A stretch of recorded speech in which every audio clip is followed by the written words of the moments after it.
Howdy-ho! We're here for our weekly anchor message. This is our weekly message where we get our assignments, like our spiritual assignments and our soul work for the week.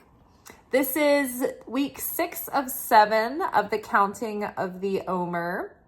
And the Omer is a 7-week period, 49 days, following Passover, in which we go through a series of challenges to integrate all the light and wisdom that was revealed in Passover.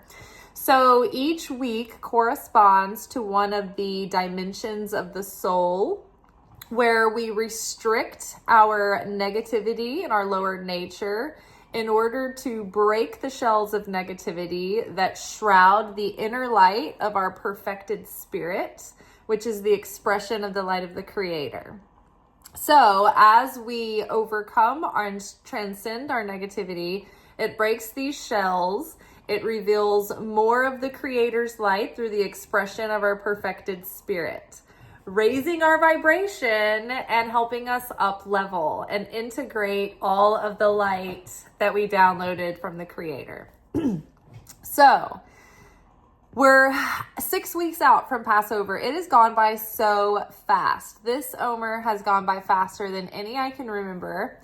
I feel like it has been, like, for me, the challenge and the chaos during the Omer this year have been less intense. Like, it's been more of like the Creator fucking with me in humorous ways, more so than like big, intense, stressful events, which I'm so grateful for. And I think that is a testament to your like continued devotion. I think the more you put into it and the more conscious that we can become during these times of the year, I think that the less intense the lessons are, because the less intense they have to be. Sometimes there are just periods in our life where we have really big lessons to tend to, and it's work we haven't really gotten into yet, or maybe there's deeper layers that we haven't touched on, and so there's a big overhaul. Or our consciousness is divided, and so our attention isn't as honed in, and so we need something louder, like louder events to happen in our life to really get our attention. Because it's so easy to be forgetful. Abraham Hicks talks about this all the time. I think about this all the time. Even though as spiritual students, we are aware that we're like in a simulation, but it doesn't take but like 30 or 40 seconds of a triggering event to happen to get your panties in a wad, and you've completely forgotten that you're in the simulation, and you're totally sucked into the story. You're totally sucked into the theater and the drama, and you're in a reactive state to everything that's happening. The moment you realize that is the moment you have to pause, restrict, take a breath, step back, and try to let the emotions pass so you can get into a state of neutrality before you decide how to go forward in the situation. It's like the first step is restricting our physical reactions, our outer reactions to things, our material reactions that people can perceive and witness. But all the while, we're still probably being reactive on the inside. We're still being emotional. The thoughts are still running. You know, you've got your hypothetical argument still going on in your head. And so we have to, like, first it's good to pause your physical reaction, because you still have the reactivity going on in your mind. And so we have to wait until we can get all of that settled down and quiet before we can truly respond with cosmic sovereignty or free will.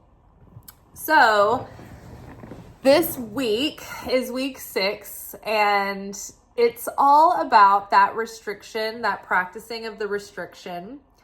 It's about revealing more of that inner light in order to get closer to the Creator. And by doing that, or in order to do that, we have to be constantly practicing our conscious awareness, our prayer practice, our connection to the Creator. We have to make an effort to like really cleave to the Creator. and keep that aware, like that conscious connection with the Creator. And two, to shift our consciousness so that we're perceiving life through the lens of this is happening for me. And even if this is a challenging event or something triggering or stressful, it's not happening to me, but this is one of the events or things in the script that has to play out in order for me to enlighten that part of my soul, my spirit. So I'm going to pause here. I'm going to read you guys the post from today, which I think gives a good summary of thoughts on the subject, on the reading. And then I am going to read you guys one of the daily portions from the Torah today that were the readings from the Zohar. So the Zohar is the deepest spiritual interpretation of and commentary on the Torah. So I have there's two portions today, and I have one of the portions that summarizes these ideas to the T, and it just goes to show that the cards really do speak to these weekly energies from the Torah. They speak to the opening in these cosmic windows of time during the year when we're in these elevated seasons of energy. So I think it's so interesting that today I wanted to do a video on just the 6th week of the Omer. And I wondered if our cards would be related at all. And then when I pulled the cards, I couldn't believe it because they were literally just summarizing like my thoughts in my mind about like how to talk about this week and the counting of the Omer. So that's so funny to me. Okay, so I'll show you the cards. I'm going to cut to an audio clip where you can look at the photo of the reading laid out. And then I will cut to our reading of the Torah portion really quickly. All right, you guys. So from the wild unknown archetypes, we've got the self, followed by the thread, followed by the prayer,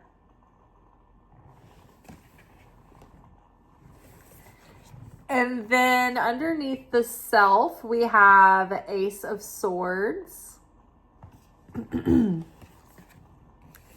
Underneath the thread, we have Knight of Pentacles.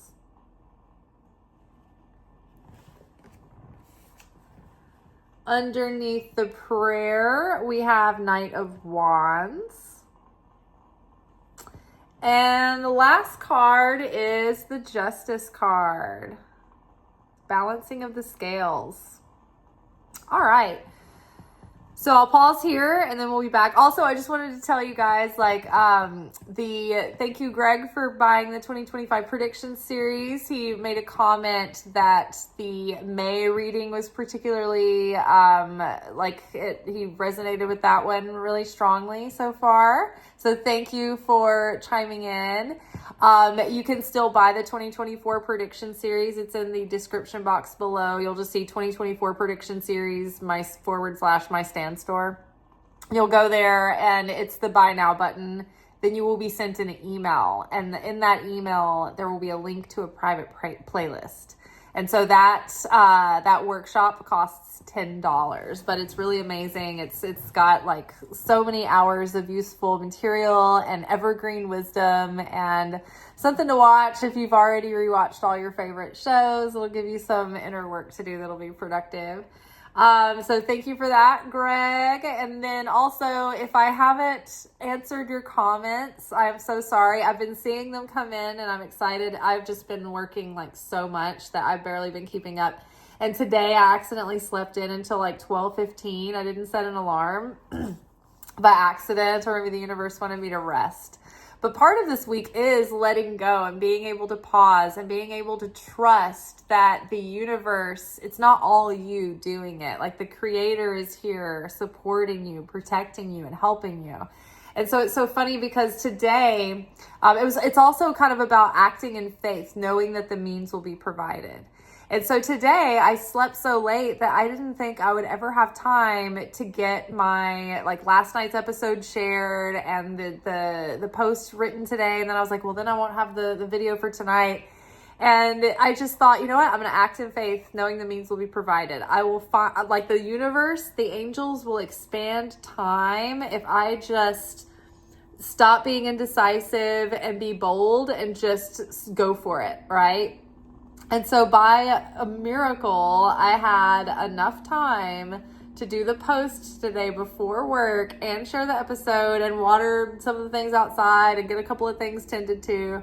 And I hung up some pictures that I'd been meaning to hang up. So I was just like, somehow I was able to get it done. So that's part of the test this week, is to look to see where you feel like, oh, it's not possible, I can't do it. And then you're like, you know what? No, I can do it. I can do it. Like yesterday, I was a little bit stretched thin at work, and the host came up and asked me if I wanted to pick up a patio table outside. And I knew I had tables coming in, and I started to say no because I wanted to be available for the tables coming in. But I was like, no, I can do this. I am capable of doing this. The Creator will be the wind beneath my wings and get me through this. And I ended up being able to take all the tables, and it was a good opportunity. But it's just about pushing yourself beyond what you think is possible and finding out, oh, the Creator meets me halfway and gives me that extra momentum, or slows the other people down a little bit, or whatever. But the Creator's moving parts behind the scenes, as long as we take a leap of faith, trusting that everything will come into place just the way it needs to. Maybe not the way that we think it is or that it should, but everything will work out in the end. All right. So pausing here. Also, Tracy, if you're watching, I've been trying to call you back for like 2 weeks. So I'm so sorry. I haven't fallen off the face of the earth if you're out there. All right. Okay. Pausing, coming right back. All right. This week is week 6 of 7 of the counting of the Omer. The focal point of this week is to merge our soul with the higher self within, drawing us closer to perfection and union with the Creator. We do this by cleaving to the Creator from the inside out. We remain present with the Creator at all times, knowing that the Creator is real and is always near us and present with us. And in that consciousness, we should live and be glad and be at peace and in abundance, knowing that the Creator is our shield, our shelter, and our provider. We should act in faith, strengthen our certainty, be good, do good, and love, and you will be taken care of. Those who trust in God and do good can be harmed by none. Keep prayer on your lips with every breath this week, and know that miracles will be revealed. So 1 second, I'm bringing up the slide from the Zohar. So this is from portion Bahar, verse 52. And so Bahar will be the Hebrew name of an Old Testament book, but I don't know the English translation for Bahar, so I'm not sure which book of the Bible this is from. But here's the verse. And if you shall say, what shall we eat? Which is referencing Leviticus 25:20. Rabbi Yehuda opened the discussion with, quote, trust in Hashem and do good, dwell in the land and enjoy security, or faith. So dwell in the land and enjoy faith, referencing Psalms 37:3. Man should always be careful with his master and cleave with his heart to the supernal faith, so as to be perfect with his master. For when he is perfect with his master, the inhabitants of the world can do no harm. Now, to be perfect with his master means to be in right standing with the master, to have affinity with the master, and the master is God. The master is Creator. So the more that we cleave to the Creator, think on the Creator, be aware of the Creator's presence, the more that we can become more like the Creator and restrict our lower carnal nature, the more that we pray to the Creator, right? That brings us closer to the creator, the more we become like the creator. And then the more that we're closer, cleaving and in perfection and union with the creator, that word perfection with the creator is the same as saying, or it's like saying in union with the creator, because the more that we become like the creator, the perfection of the creator, the closer we draw to the creator until we are one with the creator, merged with the creator. Now, how do we do that? The first step would be to merge with that higher self. So when we restrict our lower nature, our soul becomes more merged with our perfected spirit.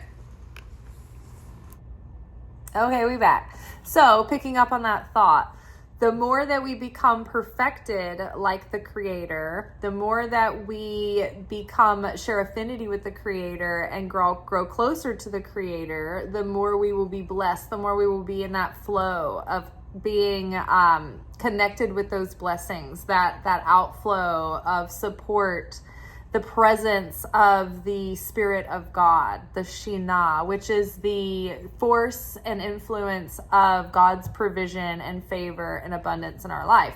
So how do we become closer to the Creator? Well, we start merging our soul with our higher self, right? So this is that perfected self, the self that is fully realized, the self that has corrected or that needs no correction, right? So the higher self I equate with the spirit, with our spirit. The spirit is like the version of ourself projected with our personality, but like from a completely healed, like no hang-ups, no negativity state. It's like this, like, you know how Jesus was both human and divine? It would be like that Christ conscious version of us that is both perfected, transcended our lower aspects of our humanity and brought those into unity with our higher consciousness so that it reveals our super consciousness. So this is like the light of God projected through and like channeled through us as if there were no layers of negativity, like mucking up the filter or dimming the light, right? So our soul is like an extra layer, or entity within us, which is like something we carry through lifetime after lifetime. But I do think our soul is separate from our spirit. They're one and the same though. It's like how the Trinity, God, Jesus, and the Holy Spirit are one and the same. It's like we have the Trinity within us. We have the materialized incarnation of the human being, the flesh self. We have, would be the sun. We have the soul, and then we have our spirit. And so our soul has flaws. It accumulates the negativity that we live through over lifetimes while we're constantly during our lifetimes and our incarnations trying to correct that negativity and balance these cosmic scales. So the more that we can restrict our carnal self or our reactive self, or that self that wants to grab and receive for the self alone and not share, the self that feels afraid and is trying to survive and take, the lustful self that's just impulsive and wants to grab, the self that wants the easy payoff, the quick instant gratification. We have to restrict that self, and we have to make more of an effort to choose the long-term value over instant gratification, or to be a vessel for receiving for the sake of sharing and not just receiving and taking for the self alone. We have to restrict our fears and our tendencies to be reflexive and reactive, right? But the more that we can break those bindings that those negative personality aspects have on us, that keep control over us, that control how we act and how we show up, the more we can transcend those. It's like the more we break the chains of negativity, we break those shells of negativity, almost like these like prisms, these like broken pieces of glass almost. It looks like it's revealing this inner light. And that's what it does. It reveals the inner light of the Creator even more brilliantly when we can do that. And every time we break those shells of negativity, what happens is the negative density, the negative weight on the opponent side of the scale is then transmuted, and it's moved to the positive side of the scale of the cosmos.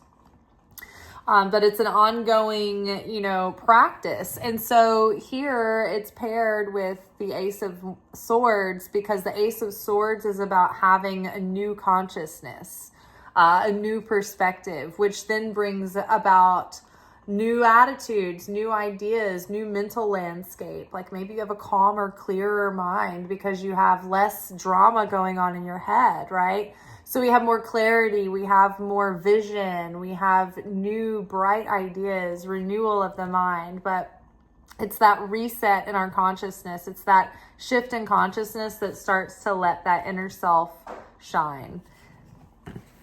And the more our inner self shines, and the more it's like it changes our consciousness. It's like it plays off one another. And so we have the thread here, and the thread is like how there's like this thread of destiny that runs through our life that connects all these things. And to me, this thread is like that portion talking about how we want to cleave to the Creator. So this person has this grasp on this thread, and that cord is connected with that rainbow bridge, that rainbow that represents God's promises. And it's like in the middle of this dark void.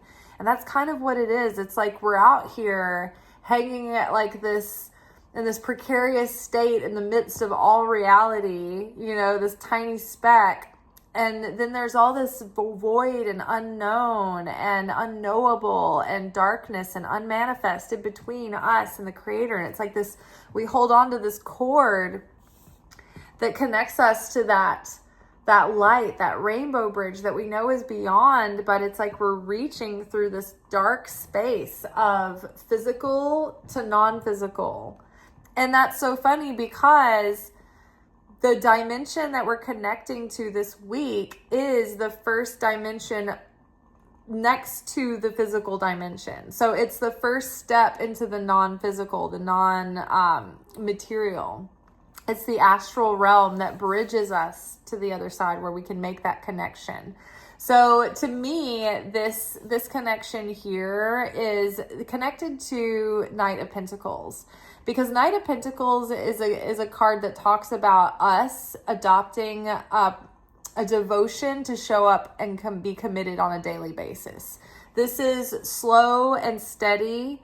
This is dependable. This is taking one step after another, but it's knowing that the work is over the course of a long period. Like our spiritual work is a lifetime devotion. It's not like a one and done. It's not like, oh, I go through this process for a few years and then I'm done and I'm healed and that's it. And I never have to think about it again.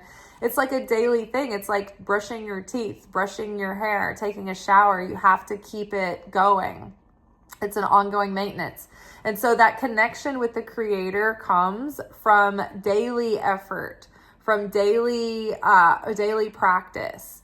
The other things in our life that are coming into fruition, it's because we are being more consistent and showing up for every portion of our life on a daily basis.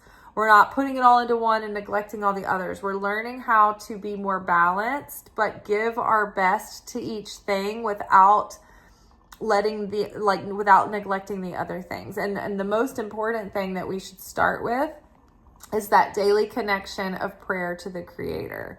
Doing good, being good, and remaining connected to the Creator, then everything else will be provided. That portion of the Torah was basically talking about how if we maintain our certainty in the Creator, we act in faith, and we're faithful people, and we do good, and we have good hearts, and we have love in our hearts, and we perpetuate love and sharing into the world. We do that, and we believe in the Creator, and we pray, then like no harm can come to us. Others cannot do us harm, right? Like there's that other Bible verse that says, no weapon formed against me shall prosper. All those who rise up against me shall fall. I will not fear what the devil may bring me. I'm a servant of God. I don't know if that's an actual Bible verse or a song from church that was taken from Bible verses, but either way, this is something that we would sing growing up. But a lot of our church songs were taken from the Psalms. So I'm not sure where that was derived from, but I'm sure it's a Bible reference from somewhere. So that theme again of when you serve God, when you become more like God and you are doing good and bringing more goodness into the world and sharing with others. This isn't like that kind of pious, like I'm like God by going around and judging people and making people follow the rules. This is when you turn all that like righteous finger pointing to yourself. Pick up the cross and get on our own cross, right? We're not putting other people on the cross. We're picking up our own cross and getting on it. So it's like when we think, okay, how can I be a better person? How can I be more loving? How can I be more good? While still being able to be a strong person who tells the truth and confronts wrongness when it's there, but in the right way. So we do these things, we do good, and ill will be deflected from us. That will protect us from negativity. And it will reveal more blessings, because when we draw close to the Creator, when we have vibrational affinity with the Creator, we are under the wing of the Creator. We are in the vibrational zone, and the Shekhinah, the presence of God, can be near us, and that provides protection and provision. When we're in a sour state or a state of despair, that has no affinity with the light of the Creator. When we're angry and reactive, gossiping, mean, whatever it is, that those negative spirits, when we're in those states, like the Creator, the Shekhinah, the spirit of the Creator, has no affinity with that. And that spirit, the feminine spirit of the Creator, cannot draw close to us. It has to draw close to joy, to gratitude, to appreciation. So it matters what state we're in, because we're totally exposed when we go into those negative states. Okay. And so the final card is our prayer card here. And this is with the Knight of Wands. Well, the Knight of Wands in this deck talks about, like, see how this girl is like riding this horse and she's jumping through a ring of fire. It talks about how brave and emboldened she is to, take leaps of faith and go after the fire of her convictions and having passion in her heart. And so that's the same with the prayer. It's like we have that strong prayer practice, and it helps us have the strength and the courage to jump through hoops, to take leaps of faith, to, whether it's small moments or big moments, just like today when it was just like, okay, I have barely little time left in the day to do anything before work. And instead of saying, you know what, I'll just veg out, watch some videos and call it a day and just call it a loss. No, I was passionate about my mission, and I believed that if I extended myself outside of my comfort zone with the intention of being a vessel of sharing, right? I could have just received for myself alone. I could have vegged out, watched videos, relaxed. You deserve it, girl. You're always working so hard, right? I could have done that. But no, I said, you know what? I'm going to restrict the desires of the flesh to do the chill, lazy, luxurious, indulgent thing. I want to be here for the Creator. I want to make the video for us tonight. I want to share the energy of the week for the Omer so that we're prepared and we have the best shot ahead of us to reveal miracles, right? So that was restricting the flesh consciousness for the sake of sharing, to receive for the sake of sharing, right? And so I took a leap of faith and I started the process not knowing whether or not I would have time to finish, get everything posted before I left for work. But I said, you know what? I'm going to take a leap of faith. I'm going to believe that there's going to be enough time, and I'm going to have time to get everything done miraculously, and I'm going to get to work and everything's going to be fine. And I did, and I got everything posted, and I got to work. And then when I got to work, I had a really unusually lucrative night tonight. So, but the prayer practice, it's funny because I started the day and I was like, do I skip my prayer practice to try to get in the other things? Because I won't have time for everything. And I remember thinking, no, if the one thing that is the most important to not skip today is the foundation, right? It's the foundation. That's my prayer and Torah portion. Without that, I'm lost. Without that, the day is a total wash, right? So I made that the priority. I did my prayers, I did my Torah practice. And then there was enough time. I pushed myself, I believed. So all of that was there in these two cards. Prayer will give you the strength. Prayer opens the gates for miracles. Prayer allows for Archangel Metatron to come in and stretch and bend time for you to make sure that things are arranged so that you will have enough time, right? Sometimes it means that other things are slowed down, right? And so what I think is interesting about the Justice card is that the means will be provided. So in Hebrew language, the word for justice and the idea of justice has less to do with legalities and fairness, and more to do with the idea that in a just kingdom, there's enough to go around. Everyone is taken care of. Nobody goes hungry. Nobody goes homeless. So everybody has their basic needs met. That is a just kingdom. And so, we've been talking about through this video, the cosmic scales, like burning off your negativity, working off your negativity in order to transcend and transform that, and alchemize that into positivity so that you tip the scales over to the side of good. So the more that we do this alchemy of, transcending our lower nature, revealing the light of the Creator, becoming more like the light of the Creator, our scales of karma are balancing.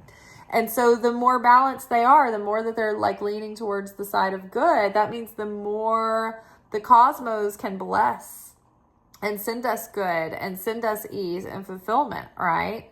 Because a lot of times what's happening, where the chaos is coming from, is that we have to go through a process to cleanse that negativity to reveal that light. Well, sometimes we don't need the process. Sometimes we're proactive enough and it starts to reveal itself, right? So, and then we go through these times of year where it's just like the collective is being challenged. But these are times of year where we're tipping the scales, right? So this is all very good. So I think that what's happening is that our sincere prayers, cleaving to the Creator, staying connected in our mind, in our consciousness, in our heart, in our practices, is revealing more of that higher self, and it's tipping the scales of karma to good, to positivity. And because of that, we're having like windfalls of abundance coming through and blessing, and we're revealing miracles through the Creator. All right, you guys, that is all for today. I'll see y'all tomorrow for our weekly manifestation oracle message. Peace.